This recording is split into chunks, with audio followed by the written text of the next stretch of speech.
Okay, so a lot of us are starting to get our COVID vaccinations. And there's a lot of questions about how many symptoms am I going to get from the vaccination? Now, the first point is that you can't get COVID from the vaccinations that are out there.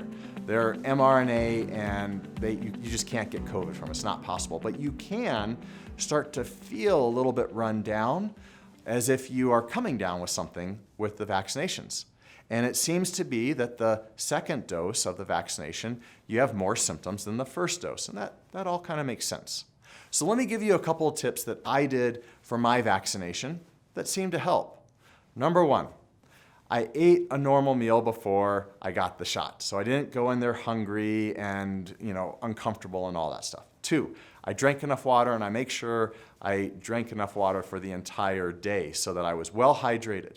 Three, got a good night's sleep the night before so that I wasn't feeling run down in the first place.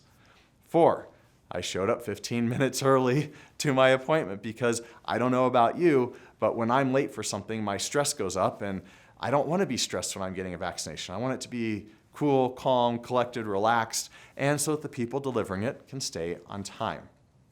5, I plan to stay there for about half an hour because I knew I'd have to check in, and I knew that I'd have to get the shot, and then you wait about 15 minutes after the shot to make sure that you're not having any symptoms.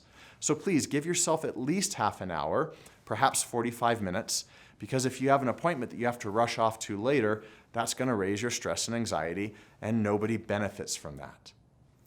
Next, go with an open mind. Go with gratitude, because the brightest minds on the planet have been putting these vaccines together in an enormously constrained time fashion and under stress, and gratitude helps with everything. Now, the last things that I did was I preloaded with a Tylenol, with a Aleve, and with an Allegra. So if you're allowed to take these medications and you don't have liver or kidney or stomach problems and all this sort of thing, then you might consider it for you.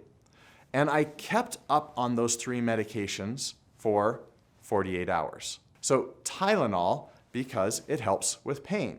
Aleve, because it's anti-inflammatory. And the Allegra, it's an antihistamine. So if there's excess histamine released into your body because of this process, it can help lower that reaction and help you not to have as many symptoms. So from my experience with the COVID vaccination, I had the Pfizer. The first shot, I had a sore arm, no big deal. And the second shot, I had a little bit of a sore arm, a little bit of body aches, a little bit of sore throat, a little bit of feeling run down and fatigued, a small headache. All of these symptoms, basically, I only knew I had when I stopped and thought, do I have symptoms? I'm like, oh yeah, I do feel a little crummy, but nothing bad. That lasted for 2 days, and it was gone. All right. So give all these a shot, literally, and see if they help you. But please, don't have a horrible night's sleep and be dehydrated and be hungry and be late and be stressed and all of that stuff. It's not going to help. Gratitude and a little preparation, I think it'll go a long way.